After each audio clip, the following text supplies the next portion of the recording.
जैसे कोप भवन में प्रवेश किया तो कैकेयी जी रूठी बैठी थी। महाराज जैसे ही पहुंचे तो कैकेयी जी खड़ी नहीं हुई, अभिवादन नहीं किया।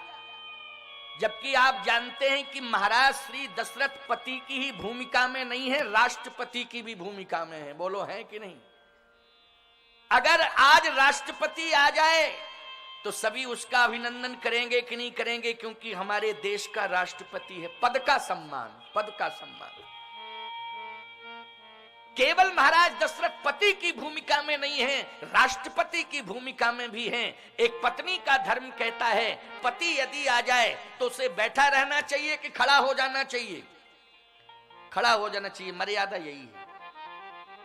एक बार एक पति बोला महाराज हमारी पत्नी तो कभी खड़ी होती ही नहीं है, कभी नहीं होती खड़ी, आप शिक्षा दे दो। हमने कहा क्यों, पति आता है तो तुम खड़ी क्यों नहीं होती? बोले महाराज एक बार आवे तो चक्कर ही काटते रहते हैं। अरे इनको कम से कम ये सोचना चाहिए कि घर की बहुत जिम्मेदारियां हैं। अरे घर में ही नहीं रहें, घर की जिम्मेदारियों को संभालें, समाज की जिम्मेदारियों को संभालें, और हमारे पति हैं, हमारा गौरव बढ़ेगा। अगर ये कुल और समाज की जिम्मेदारी के साथ साथ देश की जिम्मेदारी को संभालें तो हमारा गौरव बढ़ेगा। इसलिए आप इन्हें शिक्षा दो कि ये समाज की जिम्मेदारी संभालें। याद रखना, केवल जिंदगी घर में ही मत घुस के बिताओ, नारकीय जीवन मत करो। यदि तुमने जन्म लिया है तो केवल अपने जीने के लिए नहीं लिया है, अपने खाने के लिए नहीं लिया है, तुमने जीवन लिया है समाज और राष्ट्र की सेवा करने के लिए लिया है। इसलिए अपने जीवन को समाज और राष्ट्र की सेवा में लगा दो। ये जीवन प्रमादी बनाने की जरूरत नहीं है, आलसी बनाने की जरूरत नहीं है कि खाली हो पड़े पड़े सो रहे हो, कुछ काम नहीं करना है। आलसी प्रमादी जीवन को भगवान भी स्वीकार नहीं करते हैं। इसलिए मैं कहना चाहता हूं कि अपने अपने जीवन को राष्ट्र और समाज की सेवा से जोड़ो। हमारी माताएं आज अपनी संतान को राष्ट्र की सेवा से जोड़ें। आज हम यदि कथा कह रहे हैं तो आज देश की सुरक्षा में लगे सैनिकों के बल पर भगवान की कृपा और देश के सैनिकों का बल, इन दोनों के द्वारा आज हमारा यज्ञ सफल हो रहा है। अगर हमारे देश के नौनिहाल सैनिक बन करके देश की रक्षा न करते होते तो आज बोलो हम शांति से जीवन व्यतीत कर पाते क्या? धन्य है वो सैनिक। मैं कहता हूं उनकी भी एक बहुत बड़ी तपस्या है, जो इस समय भीषण गर्मी में भी बॉर्डर पर लगे हुए हैं, भीषण सर्दी में भी बॉर्डर पर लग के हमारे देश की रक्षा करते हैं। याद रखना, जिंदगी मौत की लड़ाई लड़के हमारे देश की रक्षा कर रहे हैं। उनको केवल देश दिखाई दे रहा है, अपना जीवन नहीं दिखाई दे रहा है। केवल उन्हें देश दिखाई दे रहा है, वो देश के पीछे अपनी जिंदगी को कुर्बान करना चाहते हैं। ये संस्कार माताओं आपने दिया है अपने बच्चों को। इसलिए मैं ये चाहता हूं कि अपने लिए नहीं, अपने देश के लिए जियो। आलसी प्रमादी जिंदगी मत जियो, अपने राष्ट्र के लिए जियो। उत्साहित होकर के राष्ट्र की सेवा करो, समर्पित होकर के राष्ट्र की सेवा करो। राष्ट्र के लिए जियो, देश के लिए जियो, धर्म की रक्षा के लिए जियो। आज दशरथ जी महाराज जैसे प्रवेश करते हैं तो कैकेयी रूठी बैठी थी। महाराज श्री दशरथ ने समीप में जाकर के कहा कारण क्या है कि तू रूठी है, नाराज क्यों है ये बता। तू साहसी है, तेरे साहस को मैंने देखा है कि देवासुर संग्राम में तू सारथी बन करके मेरे रथ का संचालन कर रही थी, और यदि उस देवासुर संग्राम में विजय मिली थी दशरथ को तो तेरे बल और शक्ति पराक्रम के कारण मिली थी। लेकिन आज तू रूठी बैठी है, कारण क्या है बता, कारण क्या है? कैकेयी ने कहा कि कारण रूठने का है, उसको समझने के बाद आप मेरे मन की संतुष्टि करेंगे क्या? दशरथ जी ने कहा क्यों नहीं? तो कैकेयी ने कहा दैन कहूं मह दोई बरदान, आपने 2 वरदान देने के लिए कहा था। जब देवासुर संग्राम में मैं सारथी बनकर के रथ चला रही थी, तो उस समय आप मेरे रथ के संचालन से प्रभावित हो गए थे और उसी समय आपने 2 वरदान देने के लिए कहा था। और आज मौका आ गया है, मैं लेना चाहती हूं। आप देंगे वो 2 वरदान के बदले में जो मांगूंगी? दशरथ जी ने सीधा कह दिया, सुनते ही कैकेयी ने कहा, दैन कहो मुझे 2 वरदान, 2 वरदाना। मैंने 2 वरदान आपने मुझे दिए थे, उसके बदले में आज मैं मांग रही हूं। दशरथ जी ने कहा, 2 के 4 मांग बर ले, तू 2 के 4 मांग ले। कैकेयी जी ने कहा, कभी भी असंतुलित भाषा का प्रयोग नहीं करना चाहिए महाराज, हमेशा संयमित और संतुलित भाषा का प्रयोग करना चाहिए। मैं 2 मांग रही हूं, आप 4 की बात कर रहे हैं। अरे कम से कम ये समझना चाहिए था कि 2 हैं तो वो 2 हैं कौन? कैकेयी बोली, 2 में ही पसीना निकल जाएगा, 4 की तो बात छोड़ो। अरे पहले समझ तो लेना चाहिए, आखिर ये 2 हैं कौन? अब तुम्हारी समझ में आई बात? पत्नी अगर तुमसे डिमांड करे तो तत्काल तुम्हारी ओवर लैंग्वेज नहीं होना चाहिए, नहीं तो आर्थिक फाउंडेशन गड़बड़ा जाएगा, चौपट हो जाओगे। बिल्कुल मैं साफ बोल रहा हूं। इस कथा से शिक्षा ले लो, ये कथाएं शिक्षा देने के लिए हैं। केवल गोस्वामी तुलसीदास जी महाराज ने ये ग्रंथ ही नहीं लिखा है, ये तुम्हारी जिंदगी के प्रयोग में आने वाला ग्रंथ है, तुम्हारी समस्याओं को दूर करने वाला ग्रंथ है। इसलिए तुम्हारी जिंदगी को सुंदर ढंग से संचालित कराने वाला ग्रंथ है। आज इस ग्रंथ की शरण में आकर के कुछ समस्याओं से निजात पालो। मैं इस तरह की व्याख्या करता हूं जिससे तुम्हारे जीवन की व्यथा दूर हो। राम कथा से जीवन की व्यथा दूर हो। कैकेयी संयमित भाषा में ही कह रही है कि महाराज मैं 2 की बात कर रही हूं, आप 4 की बात कर रहे हैं, पहले आप मेरे 2 वरदान सुनिए। दशरथ जी बोले, नहीं 2 के 4 मांग बर ले, 2 के 4 मांग ले। कैकेयी जी ने कहा, न 3 चाहिए, न 1 चाहिए, ना हमको 5 चाहिए और ना हमें 3 चाहिए, केवल 2। दशरथ जी ने कहा, नहीं नहीं मेरी इच्छा है कि 2 के 4। अच्छा बोलो, पत्नी तुमसे ये कहे कि आज मैंने पड़ोसिन के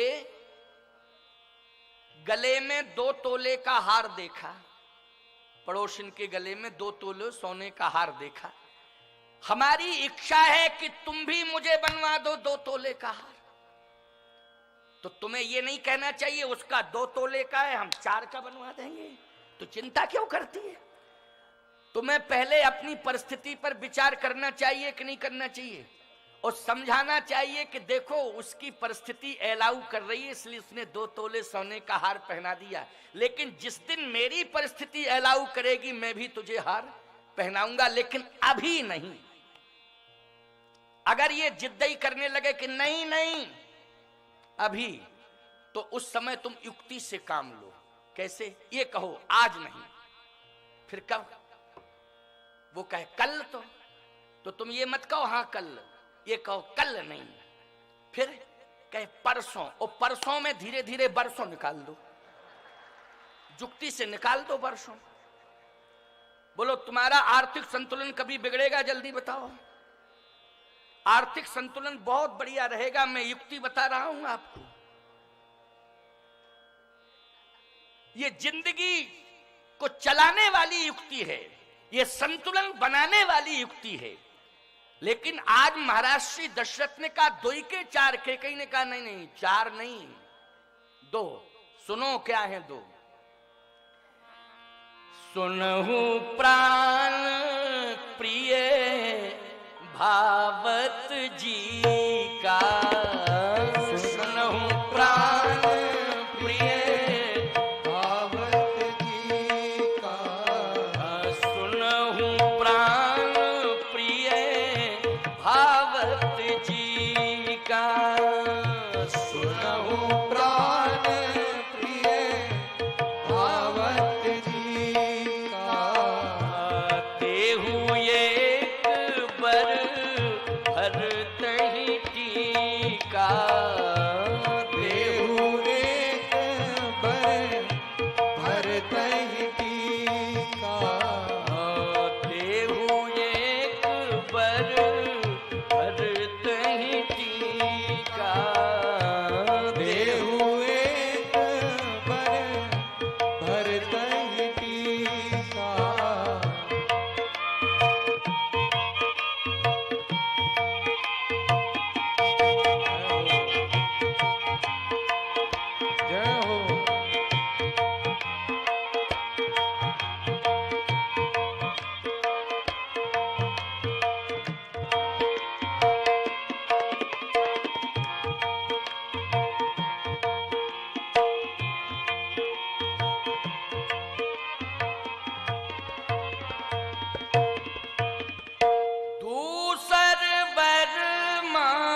भावत जी का।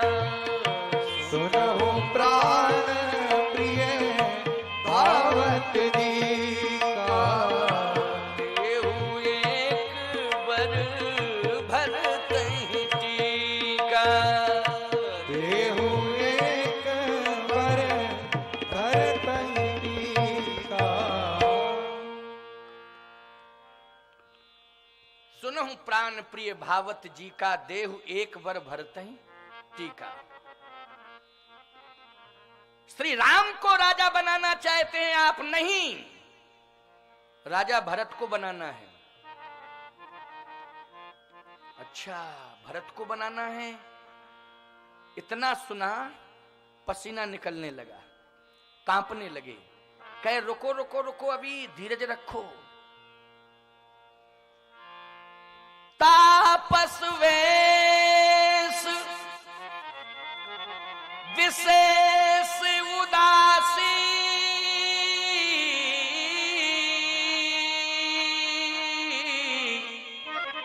और 14 बरस राम बनवासी।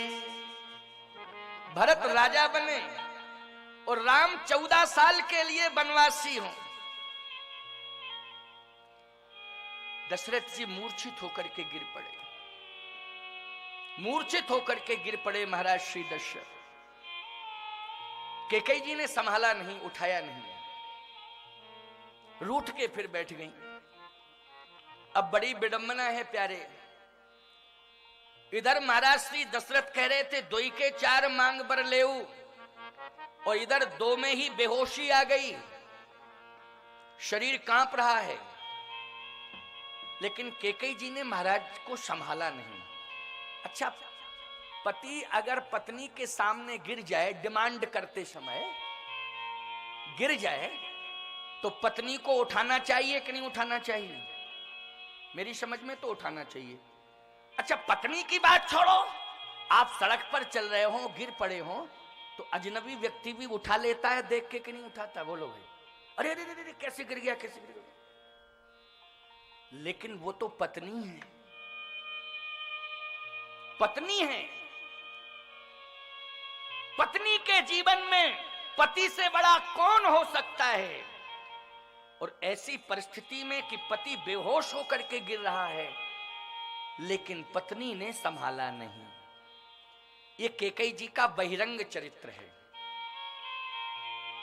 ये बहिरंग चरित्र जब हम कैकेयी जी का सुनते हैं, तो कैकेयी जी के प्रति हमारी श्रद्धा नहीं होती। क्यों भाई? क्योंकि ऐसा नहीं करना चाहिए था। लेकिन कैकेयी जी की अंतरंग स्थिति क्या है, इस पर भी हमें थोड़ा विचार करना है। अभी तो प्रसंग बहुत बड़ा है, अभी आगे स्पष्टीकरण हो जाएगा, बहुत बढ़िया। अभी तो मैं केवल कोप भवन का वर्णन कर रहा हूं।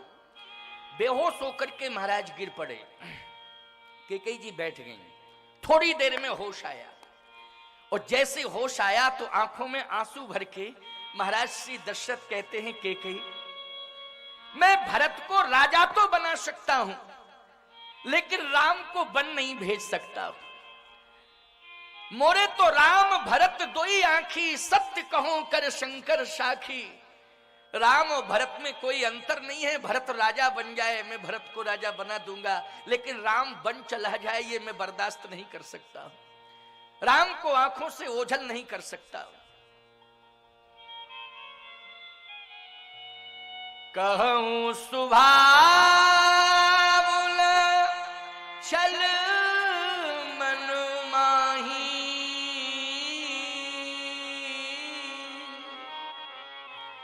जीवन मोरे राम बिन नाहि। जीवन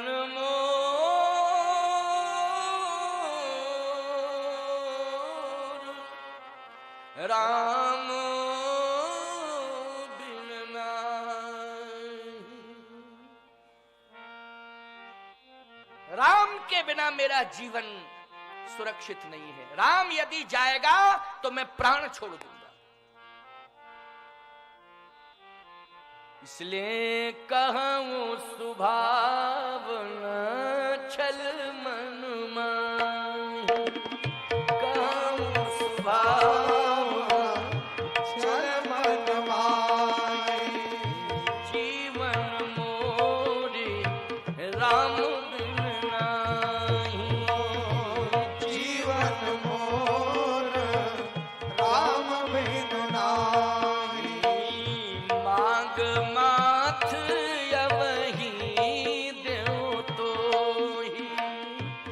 मांग माथ अब ही देव तोई। राम बिरही जन ऋषि मोही। राम बिरही जन ऋषि मोही। राम बिरही जन ऋषि मोही। राम विराजन ऋषि मोही। मैं राम के वियोग को बर्दाश्त नहीं कर सकता हूं, मैं अवश्य ही प्राण छोड़ दूंगा। केकई बोली तो मेरी शर्त सुन लो, यदि श्री राम अयोध्या से बाहर नहीं गए और सूर्य की किरण निकलते ही राम अयोध्या से बाहर नहीं निकलेंगे, बन नहीं जाएंगे, तो मेरी मृत्यु निश्चित है, मैं मर जाऊंगी। दशरथ जी कहते हैं कि राम यदि चले गए तो मैं मर जाऊंगा। केकई कहती है राम यदि नहीं गए तो मैं मर जाऊंगी। अब बोलो विडंबना, विषम परिस्थिति आई कि नहीं आई? एक बहुत बड़ा धर्म संकट आया है। केकई कहती है कि राम यदि अयोध्या से बाहर नहीं जाते हैं तो मैं मर जाऊंगी। दशरथ जी कहते हैं राम अयोध्या छोड़ के जाते हैं तो मैं मर जाऊंगा। अच्छा भाई, पति पत्नी में अगर इस तरह की कंडीशन पैदा हो जाए, ध्यान से सुनना, ध्यान से सुनना, बहुत बढ़िया बात बता रहा हूं। पति पत्नी में अगर ऐसी कंडीशन पैदा हो जाए कि दोनों में से किसी एक को मरना पड़ेगा, एक बचेगा एक मरेगा, अब पति पत्नी तय करें कि कौन बचे कौन मरे, तो मेरी समझ में तो ये आता है कि पत्नी का मरना पहले ज्यादा अच्छा होगा। मेरी समझ में तो यही है। क्यों? प्रत्येक पत्नी चाहती है, प्रत्येक नारी चाहती है कि मैं सुहागवती होकर के जाऊं। बोलो भाई। अच्छा, तुम मंदिर में भगवान से क्या मनौती मनाती हो? कि हमारा सिंदूर सुरक्षित रखना। यज्ञ भगवान की परिक्रमा कर रही हो, सबसे पहले तुम यही मांगती होगी कि मेरा सुहाग अमर रहे। हे यज्ञ भगवान, मुझे यही दे दो कि मेरा सिंदूर सुरक्षित रहे। यही मांग है। और बोलो, केकई जी के सिंदूर महाराज दशरथ हैं कि नहीं? केकई जी के सिंदूर कौन है? महाराज दशरथ। और कंडीशन क्या है? दशरथ जी कहते हैं जीवन मोर राम बिन नहीं, मैं राम के बिना जिंदा नहीं रह सकता हूं। राम यदि चले गए अयोध्या छोड़ के तो मैं प्राण दे दूंगा। केकई कहती राम नहीं गए तो मैं प्राण दे दूंगी। तो मुझे तो लगता है कि दशरथ जी को कह देना चाहिए था कि 3 पत्नियां हैं, तुम चली जाओ, 2 तो रहेंगी। पत्नियां तो 3 है ना, अरे एक चली जाएगी तो 2 रहेंगी। लेकिन बोलो भाई, अगर पति दुनिया से चला गया तो तीनों विधवा हो जाएंगी कि नहीं हो जाएंगी? तीनों का सब कुछ चला जाएगा कि नहीं? लेकिन क्या भगवान की लीला है प्यारे। यहां केकई जी कहती है नहीं नहीं नहीं, मैं निश्चित रूप से प्राण दे दूंगी अगर राम बन नहीं जाते हैं। दशरथ जी ने कहा राम यदि जाएंगे तो मैं प्राण दे दूंगा। केकई बोली तय कर लो दोनों में से किसका जाना ठीक। दोनों में से एक बार पति पत्नी में विवाद हुआ, वो दोनों मेरे पास आए। मैंने कहा देखो झगड़ा मत किया करो भाई, ये गलत बात है। पत्नी बोली झगड़ा इस बात का है महाराज जी, आज कितना बढ़िया दिन है। हमने कहा दिन तो आज शायद शनिवार है। क्यों? अरे महाराज जी शनिवार दिन तो है, लेकिन एकादशी है कि नहीं? हमने कहा हाँ एकादशी तो है। संयोग की बात है, जहां मैं था वहां भी एकादशी ही पड़ गई थी। ऐसा मत सोचना कि आज ही की बात है, क्योंकि आज तो मैं किसी परिवार में ठहरे नहीं हूं। मैं तो नौलखी मंदिर में ठहरा हूं। नौलखी बेतवा घाट, जहां संतों का भवन है, संत निवास है, बड़ी सुंदर व्यवस्था। पूज्य स्वामी श्री जगन्नाथ दास जी महाराज की तपस्थली है, वहां मैं ठहरा हूं। बड़े तपोनिष्ठ संत हुए हैं स्वामी श्री जगन्नाथ दास जी महाराज। लेकिन उस समय की बात, संयोग से एकादशी पड़ गई। तो मैंने कहा झगड़ा करने की क्या बात है, एकादशी है। एकादशी को क्यों झगड़ रहे हो? पत्नी बोली इसलिए कि ये झूठ ज्यादा बोलते हैं, कम से कम आज एकादशी के दिन तो परहेज रखना चाहिए। आज भी ये झूठ बोले। तो मैंने कहा कि क्यों झूठ नहीं बोलना चाहिए, पत्नी ठीक कह रही है और झगड़ा कर रही है तो ठीक ही कर रही है, तुम कह दो कि हम नहीं बोलेंगे झूठ। बोले महाराज जी मैं झूठ झूठ कुछ नहीं बोलता हूं, वो तो धंधा पानी करता हूं तो कभी कभी बोलना पड़ता है, तो क्या करूं। अच्छा ठीक है, आज से मैं प्रतिज्ञा करता हूं धंधा चौपट हो जाए, दुकानदारी ठप हो जाए, झूठ नहीं बोलूंगा महाराज। आपके चरणों की सौगंध खा के कह रही हूं, मैं कह रहा हूं। उसने कहा मैं झूठ नहीं बोलूंगा, चाहे धंधा चौपट हो जाए, दुकानदारी ठप हो जाए, आज के बाद झूठ बोलना बंद। कभी कभी बोलता था, वैसे मेरी कोई ऐसी स्थिति नहीं कि हमेशा झूठ बोलना, लेकिन इससे कहो ये भी झूठ ना बोले, ये भी झूठ ना बोले। पत्नी बोली मान लीजिए तुम कभी झूठ बोले तो क्या करोगे? पति ने कहा मैं स्वामी जी जगतगुरु के चरणों की सौगंध खा चुका हूं, अगर मैं झूठ बोलूंगा, जिस दिन बोलूंगा उसी दिन मर जाऊंगा, जिंदा नहीं रहूंगा। लेकिन तू भी प्रतिज्ञा कर आज कि तू भी झूठ नहीं बोलेगी। पत्नी बोली वैसे मैं तो बोलती नहीं हूं, झूठ का विरोध करती हूं, लेकिन मैं झूठ नहीं बोलूंगी, कभी नहीं बोलूंगी, चाहे जैसी परिस्थिति आ जाए। बोलती नहीं हूं और चाहे जैसी परिस्थिति आ जाए, लेकिन मैं झूठ नहीं बोलूंगी। पति बोला मान लो बोली तो? उसने कहा जिस दिन मैं झूठ बोलूं उसी दिन विधवा हो जाऊं।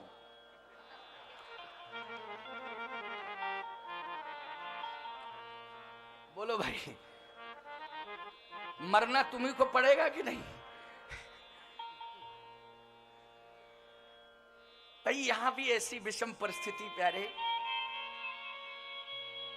केकई जी कहती हैं कि ठीक है यदि राम नहीं जाते हैं तो मैं निश्चित रूप से प्राण छोड़ दूंगी।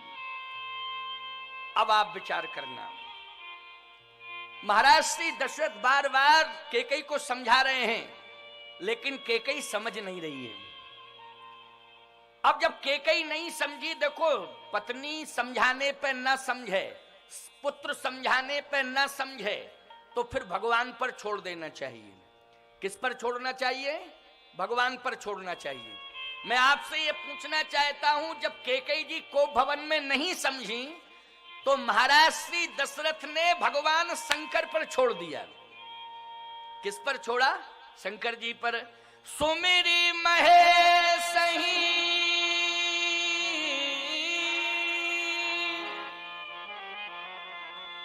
कहान होरी, ओ बिनती सुनहु सदा शिव मोरी। बोलो भाई किस पर छोड़ा? भगवान शंकर पर। सुमिर महेश है, को भवन की चौपाई है, को भवन में ही उन्होंने प्रार्थना की। जब पत्नी नहीं मानी, पत्नी ने एक नहीं सुनी, तो उसी समय भगवान शंकर से प्रार्थना कर रहे हैं महाराज श्री दशरथ। अच्छा तुम लोग भी जब संकट में फंस जाते हो तो भगवान शंकर से प्रार्थना करते हो कि नहीं? और शंकर जी संकट को दूर करते हैं कि नहीं करते हैं? ये अति रुद्र महायज्ञ, इतना विशाल यज्ञ जो अति रुद्र महायज्ञ, 1111 कुंडात्मक यज्ञ, ये आप शिव की प्रसन्नता के लिए कर रहे हैं। और भगवान शिव आपके ऊपर अवश्य ही प्रसन्न है, इसमें जरा भी संदेह नहीं। आज शिव को प्रसन्न करने के लिए भगवान शंकर से प्रार्थना कर रहे हैं चक्रवर्ती सम्राट महाराज श्री दशरथ कि हे शंकर, हे शिव, हे शशांक शेखर, हे भूत भावन, अब प्रसन्न हो जाओ, मेरी प्रार्थना सुनो। मैं संकट में फंस चुका हूं, इसलिए संकट से मुझे दूर करो। हे सुमिरी महेशही कहान होरी, बिनती सुनहु सदा शिव मोरी। अब मेरी प्रार्थना सुन लो, मेरी प्रार्थना सुनो। अच्छा जब एरा गैरा नत्थु खैरा की प्रार्थना शंकर जी सुन लेते, बोलो सुन लेते कि नहीं, तो भगवान राम के पिता की सुनेंगे कि नहीं सुनेंगे? बिल्कुल सुनेंगे, कंफर्म है। जब साधारण से साधारण की सुन लेते हैं, कोई थोड़ा सा जल चढ़ा दे और प्रार्थना करे तो सुन लेते हैं कि नहीं सुन लेते? लेकिन आज भगवान राम के पिता स्वयं चक्रवर्ती सम्राट महाराज श्री दशरथ आज प्रार्थना कर रहे हैं और बुला रहे हैं, कह रहे हैं हमारी प्रार्थना सुनो। और मैं तो कहता हूं कि आप समस्या का समाधान करने के लिए, आज पति पत्नी के मध्य में बहुत बड़ी समस्या आ चुकी है, इसका निपटारा करने के लिए, समाधान करने के लिए आप आ जाओ, कैलाश छोड़ के आप जल्दी आओ। और अगर आप नहीं आओगे तो निश्चित रूप से अयोध्या में बहुत बड़ी घटना घटने वाली है कल। बोलो घटना घटने वाली है कि नहीं? आप आ जाओ और बचा सकते हो तो आप ही बचा सकते हो। शंकर जी खड़े हो गए, पार्वती जी बोली क्या बात है, कहां जा रहे हैं आप? कहे अयोध्या जा रहे हैं। अयोध्या? पार्वती जी ने कहा अयोध्या इतनी जल्दी आप क्यों जा रहे हैं? कहे अयोध्या नरेश ने बुलाया है इसलिए जा रहे हैं। पार्वती जी बोली आज मत जाओ, कल जाना। शंकर जी बोले कल क्या करेंगे? पार्वती जी बोली अयोध्या में ऐसी स्थिति पैदा हो रही है कि राम को बन जाना है, और अभी केकई को दोष लगेगा कि राम को बन भेजा है, केकई ने भेजा। और ऐसी कंडीशन में यदि आप पहुंच गए तो सारी दुनिया कहेगी कि शंकर जी आए थे ये सब कराने के लिए। अच्छा एक बात बताओ, परिवार में विवाद हो और कोई पड़ोसी निपटावे या रिश्तेदार निपटावे और निपटे ना, तो कलंक निपटाने वाले के ऊपर जाता कि नहीं जाता? हम तो जानते थे वो यही कराने आएंगे और यही करा के चले गए। देखो चक्कर में पड़ना ही नहीं चाहिए था, फालतू के चक्कर में पड़ गए। दोष लगता है कि नहीं लगता है? मध्यस्थ को दोष बहुत लगता है। पार्वती जी ने कहा महाराज आपसे प्रार्थना है कि आप अभी माहौल ठीक नहीं है, इसलिए आप अयोध्या मत जाओ। शंकर जी ने कहा सुनो पार्वती, मैं अभी जाऊंगा, तत्काल जाऊंगा। इस समय रघुवंश का राजा संकट में फंसा हुआ है, हाथ जोड़ करके प्रार्थना कर रहा है, आंखों से गंगा यमुना की तरह अविरल अश्रुधारा प्रवाहित हो रही है, मैं कैसे देख सकता हूं? इसलिए नहीं नहीं, मुझे रोकना नहीं, मैं अभी जाऊंगा, अभी जाऊंगा, अयोध्या जाऊंगा। पार्वती जी बोली ठीक है महाराज, यदि आपकी इच्छा है तो आपको रोक कौन सकता है, जाओ। देखो शंकर जी आए, ये रामायण की कथा है। मैं कहता हूं ठीक से रामचरितमानस को अगर तुम पढ़ने लग जाओ तो रामचरितमानस की गहराई को समझ लोगे, लेकिन पढ़ते तो हो, बस पढ़ के रख देते हो। रामायण को आपने लिया और थोड़ा पढ़ा और रख दिया, और कोई भ्रम हुआ तो उसके निवारण की नहीं सोची, लेकिन ये सोचने लगे कि ये भ्रम इसमें ऐसा है तो ऐसा, ऐसा क्यों, ऐसा क्यों, ऐसा क्यों, ऐसा क्यों? अरे ऐसा क्यों, ऐसा क्यों, ऐसा क्यों, ये मत सोचो। रामचरितमानस में अगर एक जगह शंका है तो दूसरी जगह उसका समाधान है। किसी अन्य ग्रंथ की सहयोग की आवश्यकता नहीं है, अन्य किसी पुराण के सहयोग की आवश्यकता नहीं है। नाना पुराण निगमागम सम्मतम, जितने भी पुराण हैं सबका सम्मत रामायण में है। इसलिए जहां तुम्हें शंका समझ में आ रही हो रामायण में, निश्चित रूप से गंभीरता से रामायण को पढ़ लेना, अगले प्रसंग में समाधान अवश्य मिल जाएगा, उसमें आपको भ्रमित होने की आवश्यकता नहीं पड़ेगी। ऐसा रामचरितमानस है, समाधान का ग्रंथ है। आप देखें कितना बढ़िया समाधान। सुमिरी महेश ही कहाल होरी, ओ बिनती सुनहु सदा शिव मोरी। सीधे शंकर जी आए और कोप भवन में प्रवेश कर गए। अयोध्या के किसी नागरिक ने भगवान शंकर को नहीं देख पाया। देखो शंकर जी किसके ऊपर कृपा करने वाले हैं ये कोई देख नहीं सकता है, लेकिन जब कृपा हो जाती है तब समझ में आता है। लेकिन देखता थोड़ी है कि कोई कृपा आ गए, अब कृपा बरसा रहे हैं। नहीं नहीं नहीं, कृपा जब हो जाती है तो समझ में आ जाता। अयोध्या के किसी नागरिक ने नहीं देख पाया कि शंकर जी आ गए।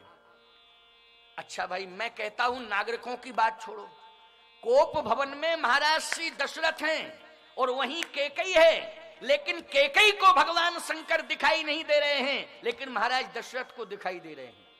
अरे अयोध्या के नागरिकों की बात छोड़ो जी, कोप भवन में केकई थी कि नहीं थी? तो केकई को तो दिखाई देना चाहिए था कि भगवान शंकर आ गए, लेकिन केकई को भगवान शंकर दिखाई नहीं दे रहे हैं। केवल दिखाई दे रहे हैं तो महाराज श्री दशरथ को। प्रमाण क्या है कि दशरथ जी को दिखाई दे रहे? जैसे ही भगवान शंकर प्रवेश करते हैं कोप भवन में, दशरथ जी मूर्छित पड़े थे, भगवान शंकर ने अपने हाथों से उठाया, कहा दशरथ आंख खोलो, देखो मुझे, मैं आ गया हूं, आंख खोल के देखो मैं आ गया हूं। जैसे दशरथ जी ने अपने नेत्र खोले, भगवान शंकर का दर्शन हुआ। अच्छा, प्रमाण क्या है कि भगवान शंकर आए? इसके लिए भी स्पष्टीकरण होना चाहिए। भाई किसी चौपाई का स्पष्टीकरण होना चाहिए कि भगवान शंकर आए। ये तो प्रार्थना है कि सुमिर महेश कहा निहोरी, बिनती सुनो। तो बिनती तो कैलाश पर्वत पे भी सुन सकते बैठे बैठे, लेकिन ये क्या प्रमाण है कि कोप भवन में आए? इसके लिए कोई चौपाई, छंद, सोरठा, दोहा, यदि कोई प्रमाण हो तो उसका उल्लेख होना चाहिए। चलिए मैं उल्लेख करता हूं, मैं उल्लेख कर रहा हूं। ये रामचरितमानस ग्रंथ रखा है, घर में जाकर के आप इस प्रसंग को खोल लेना, देख लेना, पढ़ लेना। वैसे मैं चौपाई कहूंगा तो समझ में आ ही जाएगा। जैसे ही भगवान शंकर सामने आए और देखा महाराज श्री दशरथ ने, उसी समय कहा आसुतोष तुम, संकेत है अब ढर दानी, ओ आरती हरहु दीन जन जानी। आसुतोष तुम, क्यों भाई? जब सामने कोई व्यक्ति होता है तभी कहा जाता है तुम, जब कोई सामने होगा तभी कहा जाएगा तुम। देर में क्यों आए? हम मुसीबत में फंसे थे, जल्दी आना चाहिए था, लेकिन तुम देर में आए। आसुतोष तुम। एक सज्जन बोले महाराज जी यहां मेरी प्रार्थना है, थोड़ा समाधान करके आगे बढ़िए। मैंने कहा क्या प्रार्थना है? बोलो। प्रार्थना यह है कि कोई विद्वान होता है, योग्य होता है, वो आप कहता है, तुम नहीं कहता है। मूर्ख जो होता है वो तुम कहता है। महाराज श्री दशरथ विद्वान हैं, योग्य हैं। अवधपुरी रघुकुल मणि राऊ, वेद विदित तहि दशरथ नाऊ। इतने विद्वान महाराज श्री दशरथ भगवान शंकर को तुम कहते, आप कहना चाहिए था, तुम क्यों कहा? मैंने कहा सुनो पहले मेरी बात। जब व्यक्ति अति व्यथित होता है तो सामान्य शिष्टाचार भूल जाता है। बोलो भाई। जब व्यक्ति अति व्यथित हो जाता है, अपना संयम खो देता है, तो उस समय वो सामान्य शिष्टाचार भूल जाता है। ना उसे ऐसा भास होता है कि मैं आप कहूं या तुम कहूं। उस समय तो जो भी परिस्थिति सामने आती है उसके अनुसार वो अपनी वाणी का प्रयोग कर देता है। उसमें तुम और आप सोचने की आवश्यकता नहीं है, क्योंकि अति व्यथित हैं। बोलो हैं अति व्यथित कि नहीं? इसलिए इस पर कोई शंका नहीं करना है। मैं आपको क्या बताऊं, एक बार मेरे ऊपर बीती, मेरे ऊपर ये बीती कि मेरे आश्रम में कामदगिरी में एक बहुत ही प्यारा संत और अनन्य सेवक मेरा शिष्य है, जो केवल 3 घंटे सोता है, बाकी पूरी सेवा में ही रहता है। कामतानाथ जी के झाड़ू बहारू से लेकर के संतों की सेवा, पूरे आश्रम की सेवा। और जब हम पहुंच जाते हैं तो हमारी सेवा में भी लग जाता है। अच्छा, और मैं आपको क्या बताऊं, पढ़ा लिखा है वो, ऐसा नहीं कि बिल्कुल अंगूठा छाप हो, पढ़ा लिखा, इंटर पास है, लेकिन संत बन गया, मेरी सेवा में रहता है।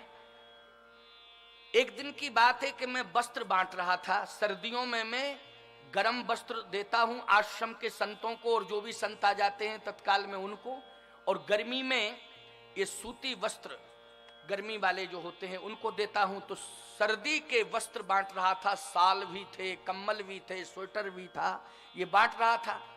किसी ने उसके कान में जाकर के ये कह दिया कि गुरुजी ने सब बांट दिया, तुम्हारे लिए तो कुछ रखा ही नहीं, अब तुमको कुछ नहीं मिल पाएगा, ना स्वेटर मिलेगा, ना कम्बल मिलेगा, ना साल, गुरुजी ने सब बांट दिया। अच्छा, कान का कच्चा है, सुन करके एकदम गया तो उसने अपना थैला लगाया, आसन बासन बांधी और टांग टूंग के आ गया मेरे सामने। बोले गुरुजी अंतिम दंडवत चले। मैंने कहा क्या बात है, क्या बात है, क्या बात है बेटा, बात क्या है?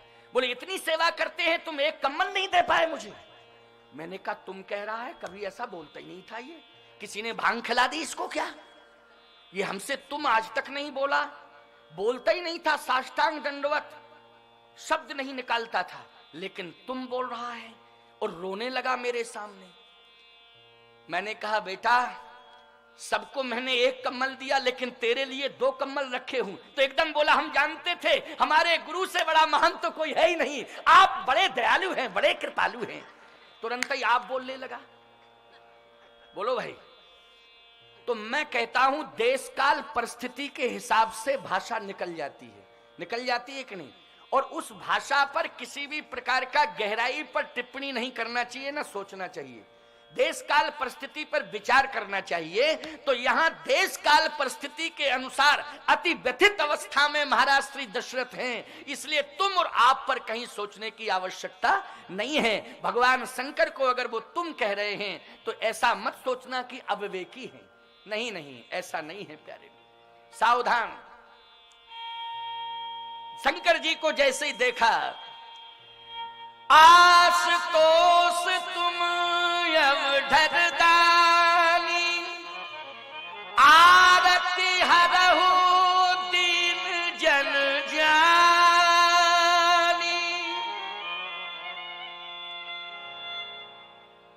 मेरी वेदना को समझिए, मेरे दुख को दूर करिए, मेरे संकट को दूर करिए। हे भोलेनाथ, आपके चरणों में बार बार प्रणाम है।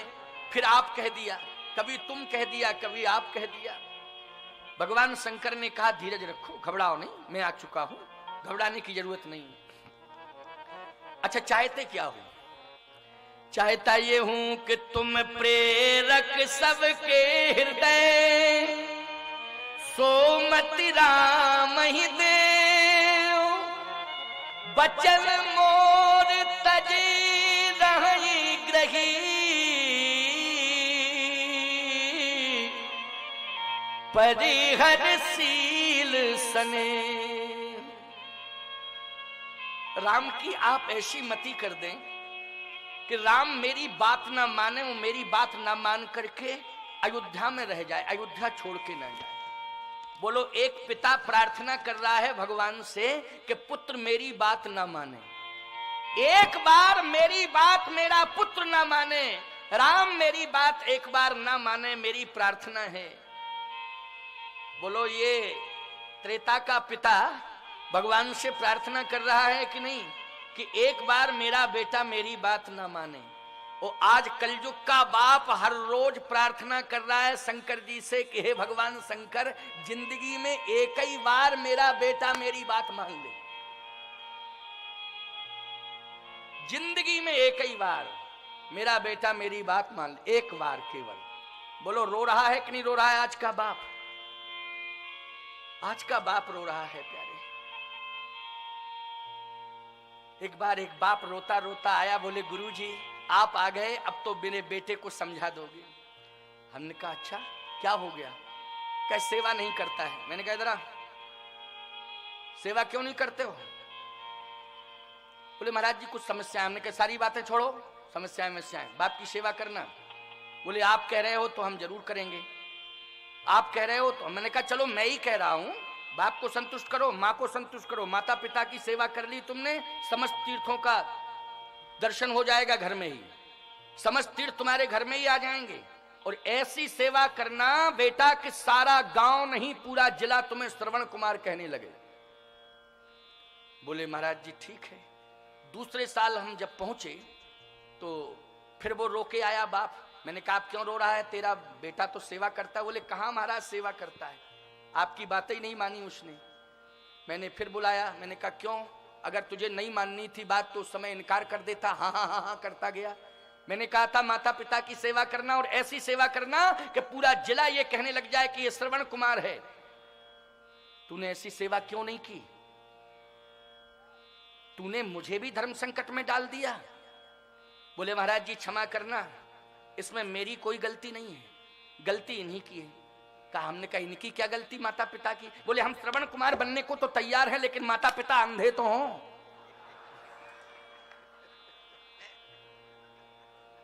बोलो भाई, ऐसा श्रवण कुमार बनने से क्या फायदा कि माता पिता को अंधा होना पड़े। अरे श्रवण कुमार के माता पिता तो स्वाभाविक अंधे थे, क्यों भाई, उनको अंधा थोड़ी किया गया था। लेकिन ये ऐसा अंधा करना कि श्रवण कुमार तब बनेंगे जब वो अंधे हो जाएंगे, ये बड़ी विडंबना है। आज मैं एक बात कह रहा हूं प्यारे, ये त्रेता का पिता है जो ये कह रहा है, भगवान शिव से प्रार्थना करके कह रहा है कि तुम प्रेरक सबके हृदय, सोमति राम ही देव, बचन मोर तज रहि ग्रह परिहरशील सने। एक बार मेरा बेटा राम मेरी बात ना माने, भगवान शंकर ने कहा ठीक है, हो जाएगा ऐसा। भगवान शंकर के हृदय में भगवान राम बैठे, उन्होंने तुरंत धक्का दिया, बोले बाबा सब गड़बड़ हो जाएगा, क्या कह रहे हो, सब गड़बड़ हो जाएगा, क्या कह रहे हो, आप ऐसी मति करोगे मेरी, और आपकी अवज्ञा मैं कर नहीं सकता हूं, यदि आप आदेश दे दोगे तो मैं पालन करूंगा, लेकिन गड़बड़ हो जाएगा सब। भगवान शंकर ने कहा क्या गड़बड़ हो जाएगा। भगवान राम ने कहा मेरी इच्छा अयोध्या में रहने की नहीं है, मेरी इच्छा अयोध्या में रहने की नहीं है, मैं वन ही जाना चाहता हूं। मैं अयोध्या में रहने के लिए नहीं आया हूं, मैं अयोध्या पति बनने के लिए नहीं आया हूं, मैं वन में रहने के लिए आया हूं, मैं वन वन भटकने के लिए ही आया हूं, और वन में जाकर के गिरवासी वनवासियों का उद्धार करने के लिए आया हूं। मुझे राजमहलों में नहीं रहना है, अगर मुझे राजमहलों में ही रहना होता तो मैं बैकुंठ छोड़ के नहीं आता।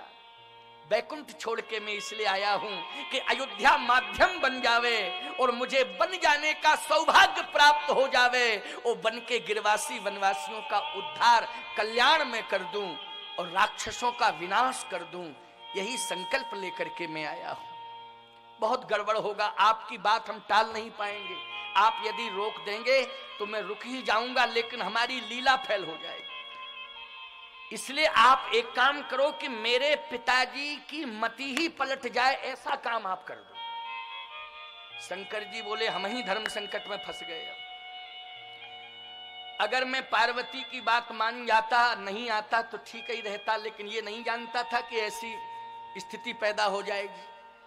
भगवान राम कहते हैं मेरे पिताजी की मति आप पलट दीजिए। अच्छा बोलो, पिताजी कह रहे हैं पुत्र की मति पलट दीजिए, और पुत्र कह रहा है कि पिताजी की मति पलट दीजिए। अब देखो कितना बढ़िया ये प्रसंग, कितना मनोहारी प्रसंग है। अब इसका समाधान होने वाला है। ये रामचरितमानस की बड़ी गहराई, ये भावों की गहराई जिसमें आप डूब रहे हैं। भगवान शंकर ने कहा तो आपकी इच्छा बिल्कुल नहीं है। भगवान राम ने कहा नहीं, मेरी इच्छा नहीं है। आप तो पिताजी की मति पलट दो कि ये हमको वन भेजने के लिए तैयार हो जाए। अब भगवान शंकर ने माहौल बनाया और प्रभु राम से कहा कि ऐसा करना प्रभु,